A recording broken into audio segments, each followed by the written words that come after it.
Assalamualaikum warahmatullahi wabarakatuh. Nama saya M. Didi Indra Saputra dengan NIM 140 12 10 87. Di sini saya akan menerangkan tentang ekonomi politik Keynesian.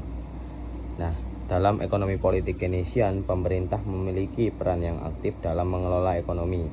Pemerintah harus terlibat dalam mengatasi masalah pengangguran, inflasi, dan ketidakstabilan ekonomi lainnya melalui kebijakan ekonomi. Salah satu konsep kunci dalam pemikiran Keynesian adalah pengeluaran agregat, yang merupakan total pengeluaran dalam suatu ekonomi. Selanjutnya, Keynesianisme menekankan pentingnya intervensi pemerintah dalam siklus bisnis. Ketika ekonomi mengalami resesi atau depresi, pemerintah harus mengambil langkah-langkah seperti pengeluaran publik yang meningkat, penurunan suku bunga, atau bahkan penciptaan lapangan kerja langsung untuk memacu pertumbuhan ekonomi. Sebaliknya, dalam situasi inflasi yang tinggi, pemerintah harus mengambil langkah-langkah untuk mengurangi pengeluaran agar menghindari inflasi yang meroket. Mengidentifikasi teori-teori ekonomi politik. Teori pilihan rasional atau pilihan rasional secara sederhana dapat dipahami sebagai sikap seseorang dalam mengambil keputusan berdasarkan pertimbangan rasional. Para ahli teori pilihan rasional, seperti halnya ekonomi, membangun model analitis yang berasumsi bahwa individu adalah orang yang rasional dan mementingkan dirinya sendiri.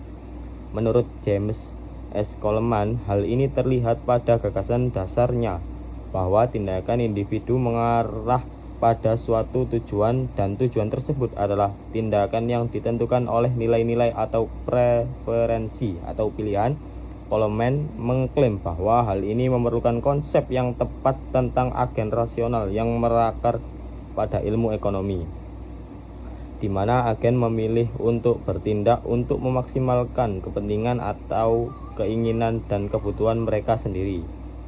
Selanjutnya, teori ransaking merupakan kerangka konseptual yang memberikan pemahaman tentang perilaku individu atau suatu kelompok yang ingin mendapatkan keuntungan dengan tidak melibatkan kontribusi kepada produksi atau nilai tambah di masyarakat.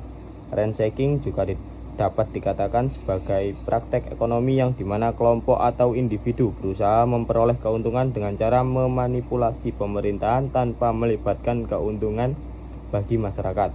Ransaking sendiri memiliki dampak yang cukup besar dalam dunia ekonomi, yaitu terjadinya monopoli dan pesaing yang tidak sehat, di mana ketika perusahaan yang mendapatkan kontrol atas pasar dan dapat memanipulasi harga pasar, yang mana mengarah pada alokasi sumber daya yang tidak efisien dan juga dapat merusak integritas sistem politik dan mengurangi kepercayaan terhadap pemerintah.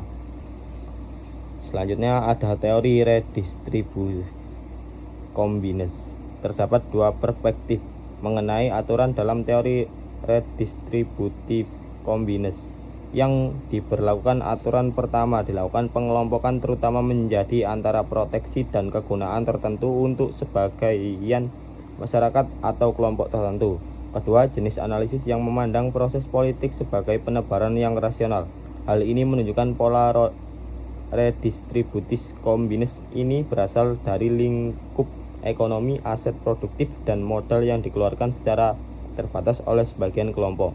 Dalam teori redistributif combination, dilibatkan kewenangan atau otoritas penuh berada di pusat negara atau pemerintah guna mengatur kebijakan kepada kelompok-kelompok ekonomi yang berkepentingan pada kebijakan tersebut. Sementara menurut Rawls, menggabungkan pemahaman teori tersebut dengan keadilan yang bertolak dari dua prinsip. Satu, setiap orang harus mempunyai hak yang sama terhadap dengan model paralel kebebasan dasar yang kompatibel pada saat yang bersamaan dengan sistem kebebasan milik orang lain.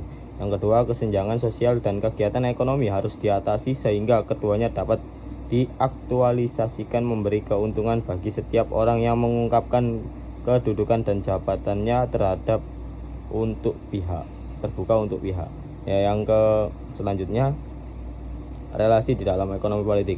Relasi atau hubungan ekonomi politik dengan pasar dalam perspektif Ekonomi politik selalu diandalkan negara berhadapan dengan pasar dan sebaliknya pasar berhadapan dengan negara.